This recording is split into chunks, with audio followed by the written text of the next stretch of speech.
Buenas compañeros, profesora. Hoy voy a abordar el segundo tema sobre los capítulos 2 y 3 del libro de Teoría del Arte de José Jiménez. Para empezar, quisiera hacer un paréntesis de lo que es el arte según la RAE. El arte lo definen como la manifestación de la actividad humana, mediante la cual se interpreta lo real o se plasma lo imaginado con recursos plásticos, lingüísticos o sonoros. Obviamente en esta presentación no será un objeto de análisis toda la definición en sí, sino más bien lo que nos dice que el arte es una actividad humana, además de revisar la técnica mimética y la clasificación de las artes de la época. Bueno, ante todo esto hay un problema, que es la idea de que detrás de eso se asume que el arte es algo universal, inherente a todas las sociedades humanas. Esta definición representa un tópico común en la actualidad, de hecho. Y bueno, sin embargo, siguiendo la tesis de Jiménez, el arte vendría a ser más bien una manera específica de institucionalización de todo lo estético. Esto quiere decir que el arte como tal necesita de un museo, de un discurso y además de un mercado, etc. Jiménez señala que lo realmente universal son las manifestaciones estéticas, no hacia el arte, que es una invención de Occidente y que da sus primeros pasos en la antigua Grecia. El asunto es que desde el siglo XIX en adelante el mundo ha vivido una especie de occidentalización y con ello las manifestaciones estéticas de sociedades no occidentales fueron incluidas dentro del paraguas del arte. Pero los usos y las prácticas relacionadas con estas manifestaciones estéticas mm, no occidentales eran distintas a las que aparecen por primera vez en la antigua Grecia. Volviendo a la noción de arte, esta tiene sus inicios, como ya dije, en la antigua Grecia. El término arte proviene de la palabra latina ars y, y claro, como vimos en el capítulo anterior, si no me equivoco, la cual es la traducción del término griego tecné. El campo semántico de la versión griega es mucho más amplio que el de su contraparte latina, así como lo que podríamos entender hoy por arte. Dicho concepto se podría entender como una especie de habilidad empírica, manual o mental, y que abarcaba desde la medicina, pasando por la pesca y hasta la estrategia militar, entre otras. Por ejemplo, la poesía vendría a ser una técnica específica, aunque de momento nos quedaremos con la siguiente traducción para este término griego, la maestría. Dentro del conjunto de las tecné, llamados tennain, hay un grupo especial al cual los griegos consideraban como una unidad, o sea, los poetas y los pintores. Este grupo es conocido como los tecné mimetike, aquellas maestrías enfocadas en la producción de imágenes. Para establecer este nexo entre estas actividades o maestrías específicas de los griegos, que no fue un grupo enteramente homogéneo, han de haber transitado por un largo proceso que, según Jiménez, estaría dominado por las distintas funciones de la palabra, del lenguaje y las consiguientes distintos tipos de intelectuales que irán apareciendo en la Grecia antigua. Y es la aparición de la escritura, y yo agregaría la alfabética, un invento definitivo en la consolidación de este proceso. Volviendo al tema, este proceso consiste principalmente en la transición del ritual a la imagen, una transición que viene acompañada de cambios políticos, culturales, económicos, entre otros. En la Grecia arcaica, la palabra poética aún no había alcanzado autonomía, estaba sometida al ritual y a la divinidad. La Ilíada, por ejemplo, no existía como la conocemos hoy. Nadie podría memorizar tal cantidad de información, aun con el apoyo de las técnicas rítmicas.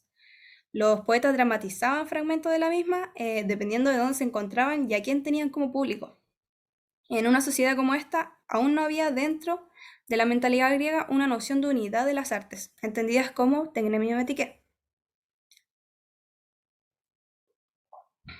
Entre los siglos 7 y 8 a.C., se producirá un debilitamiento de la figura arcaica del poeta, así como de las categorías míticas y religiosas, que le daban sostén. A su vez se producen importantes cambios como la aparición de las polis o ciudades-estados, el desarrollo de la agricultura también, la sustitución de la figura del rey por las magistraturas, las normas y las leyes fijadas por escrito, un hecho que a su vez es posible gracias a la técnica escrita. Se había encontrado un mejor método, o sea, con esta técnica en realidad se encontró el mejor método que usaban para preservar la memoria, y con ello el poeta de la época es desprovisto de su función de preservar la memoria, ya que la técnica escrita es mucho más eficiente en ello. Además, la palabra deja de ser un regalo divino para convertirse en una destreza o habilidad que podía aprenderse. En este proceso se producen dos acontecimientos decisivos, explica Jiménez. Por un lado, la aparición de unos especialistas en la transmisión de los conocimientos lingüísticos y educativos para poder actuar como ciudadanos, a los que se conocen históricamente con el nombre de sofistas. Por otro lado, el desarrollo de asentamiento definitivo, ya con Platón y Aristóteles, del pensamiento filosófico. Aquí como que se instaura. Con esta doble aparición se va dibujando el entramado de conceptos estéticos de los que aún hoy en Occidente es deudor y que comienzan a ser discutidos. Esto es posible gracias a la palabra escrita, que permite ver el lenguaje ya como un ente autónomo desprendido del ritual o de la divinidad. La palabra ahora dispuesta a la vista es una condición necesaria para la abstracción y para la reflexión. El arte es después de todo una abstracción, explica Jiménez.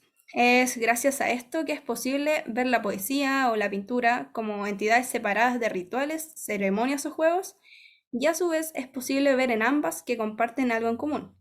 Entenderlas como unidad es el paso que permite hablar de arte. Esto solo ocurre, al menos así lo propone Jiménez, en Occidente. Las artes liberales y artes mecánicas. Bueno, en el sistema educativo de la antigüedad tardía griega y romana y de la Edad Media, nace la necesidad de querer dividir las artes utilitarias, o sea, las necesarias para la vida, de las manuales o vulgares. Y de hecho, si lo piensan, esta mera definición denota el aborrecimiento que tenían los griegos por el trabajo físico.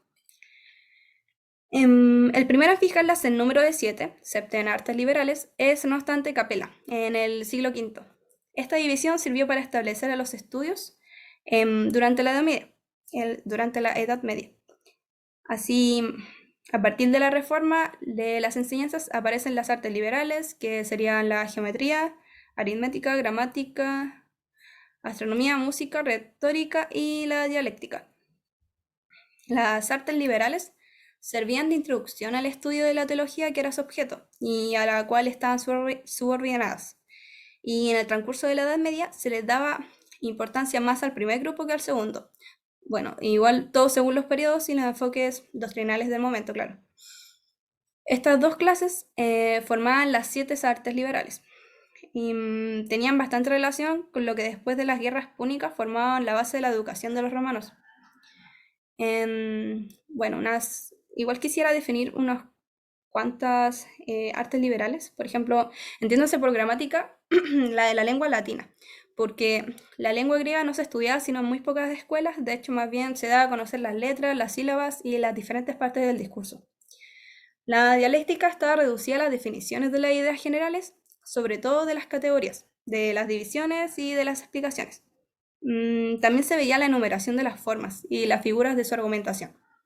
La aritmética servía más bien a las artes mágicas que para dar reglas sólidas de cálculo. Y que claro, tiempo después se empieza a utilizar más en la perspectiva. La música también estaba reducida a nociones sobre el canto llano, y en astronomía se hablaba de los círculos y los polos del globo celeste, de la diferencia de los tiempos, de las medidas y de los instrumentos, pero sin tratar con la práctica. Con el paso del tiempo aparece el término diseño, que, bueno, se podía traducir como diseño, como una rama de las artes plásticas, que abarca la imagen mental, el esbozo y el dibujo. Esto sumado a que durante el Renacimiento los antiguos deciden hacer un paragón entre la poesía y la pintura, logrando no solo un acercamiento entre ambos, sino que además establece una supremacía, otorgándole finalmente a las artes visuales un estatus de artes liberales. Retomando el punto anterior, pero pensándolo desde el punto de vista de la pintura y la escultura, estas nunca se calificaron como arte, ya fueran liberales o manuales. Por ellos, con el nuevo horizonte de las artes, se empieza a exigir un lugar para la pintura, por lo cual un pintor de la época, más bien arquitecto diría yo, llamado Alberti, crea un tratado en el cual fundamenta la real necesidad de ubicarla entre las disciplinas liberales, junto a la escultura y la arquitectura, las cuales terminan siendo llamadas bellas artes. Bueno, profesora, esa ha sido mi presentación. Gracias a los que escucharon y eso sería.